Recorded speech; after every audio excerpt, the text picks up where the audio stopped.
کون سے رشتہ دار کو زکوٰۃ دے سکتے ہیں؟ زکوٰۃ اپنے رشتہ داروں کو دینا جائز ہے، خصوصاً ان رشتہ داروں کو جو غریب ہیں لیکن ان کے بیٹے موجود ہیں۔ یہ پوچھا ہے جی ساجد صاحب نے امریکہ سے۔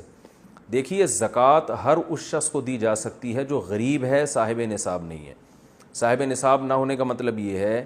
کہ اس کے پاس 52.5 تولہ چاندی، جو پاکستان میں تقریباً 40-50 ہزار کے درمیان اس کا ریٹ چلتا ہے، اس چاندی کے بقدر اس کے پاس کیش اماؤنٹ نہ ہو، گولڈ نہ ہو اور سلور نہ ہو، یا اضافی پراپرٹی کا مطلب ایک تو رہنے کا مکان ہے، اس مکان کے علاوہ ایسی پراپرٹی جو استعمال میں نہیں ہے۔ دکان کے اگر کرائے پر دی ہوئی ہے تو وہ استعمال میں پراپرٹی ہے، وہ نصاب میں شامل نہیں ہوتی، یعنی وہ چیز جو استعمال میں نہیں ہے، پورے سال استعمال میں نہیں آتی، تو ایسی تمام چیزوں کی یعنی 5 چیزوں کی ویلیو لگائی جاتی ہے: سونا، چاندی، تجارتی مال، وہ مال جو بیچنے کے لیے خریدا ہو، اور کیش اماؤنٹ، اور 5ویں چیز وہ چیز جو استعمال میں نہ آتی ہو، پورے سال استعمال میں نہیں آ رہی۔ تو ایسی 5 چیزیں یا پانچوں کا مجموعہ یا ان میں سے کوئی ایک چیز بھی اگر 52.5 تولہ چاندی کے برابر پہنچ جاتی ہے، یعنی 40-50 ہزار کی مالیت کے پاس کسی کے پاس اگر ہے، تو آپ اس کو زکوٰۃ نہیں دے سکتے۔ تو اگر کسی کے پاس اس سے بھی کم مالیت کی یہ 5 چیزیں ہیں تو پھر اس کو زکوٰۃ دے سکتے ہیں۔ لوگوں کو یہ بات سمجھ میں نہیں آتی، تو میں آسان کر کے یوں سمجھاتا ہوں، بھائی جب آپ کسی کو زکوٰۃ دینے جائیں تو تھوڑی سی یہ تفتیش کر لیں، اس سے پوچھ لیں تمہارے پاس گولڈ تو نہیں ہے، سونا تو نہیں ہے، کیونکہ سونا جس کے پاس ہوتا ہے تو عام طور پر اتنا ہوتا ہے کہ وہ سونے کے علاوہ بھی چیزیں ہوتی ہیں اور وہ 52.5 تولے چاندی کے برابر پہنچ جاتی ہیں۔ تو لم سم اس طرح اندازہ لگا لیں، بھائی سونا تو نہیں ہے، بھائی تمہارے پاس سلور یعنی چاندی تو نہیں ہے، یار کوئی پراپرٹی تو نہیں ہے جو استعمال میں نہ ہو، کوئی جو ہے وہ لے کے ڈالا ہوا ہو، کوئی پلاٹ اضافی کہ جی بعد میں اس پہ مکان بنائیں گے، ایسا تو کچھ نہیں ہے، یا کوئی ایسا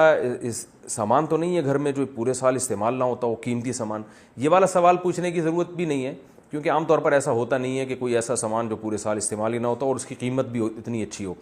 تو یہ 3-4 چیزیں بہرحال پوچھیں، سونے کا، چاندی کا، بھائی کیش اماؤنٹ کتنا ہے بینک میں، ایسا تو نہیں 50-60 ہزار روپے تمہارے پاس پڑے ہوئے ہیں۔ تو ایسے لمسم چند سوالات پوچھ کے اندازہ لگا لیں، اگر لگتا ہے کہ یہ غریب ہے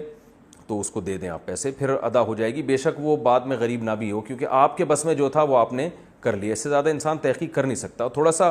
حالات کا اندازہ بھی لگا لیں کہ سچ بول رہا ہے جھوٹ بول رہا ہے۔ تو جو جتنا زیادہ غریب ہوگا اس کو زکوٰۃ دینے کا اتنا ہی ثواب ہوگا،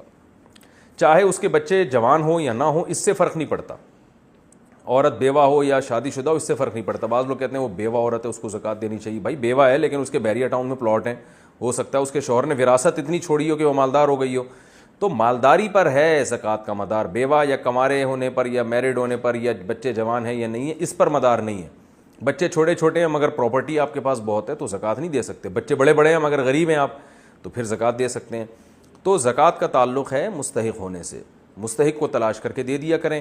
رشتہ دار کو دیں گے تو حدیث میں آتا ہے دگنا ثواب ہے، ایک رشتہ داری جوڑنے کا اور ایک زکوٰۃ دینے کا، اور رشتہ دار کو دیتے ہوئے یہ بتانا بھی ضروری نہیں ہے کہ یہ زکوٰۃ ہے، بلکہ کسی بھی غریب کو دیں تو یہ بتانا ضروری نہیں زکوٰۃ ہے، دل میں یہ نیت کریں کہ یہ زکوٰۃ ہے، اس کو آپ گفٹ کر کہہ کے دے سکتے ہیں آپ اس کو۔